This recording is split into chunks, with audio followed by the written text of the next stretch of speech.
Hey, good afternoon. Chuck here with Apple Drains. Here is a 12 noon update from different models showing the different paths of this tropical storm becoming a hurricane. One of them shows that coming into Naples, Florida. This is a GFS model, and I like this model. I think it's probably the most accurate.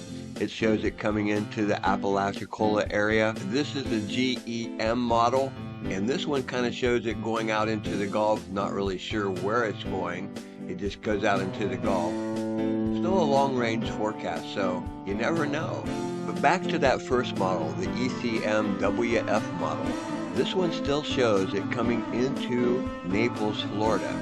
Please be prepared for these hurricanes. These are going to come somewhere on the coast. Here's a new wave that's forming off the coast of Africa. Looks like it's just heading out to sea and kind of dissolves.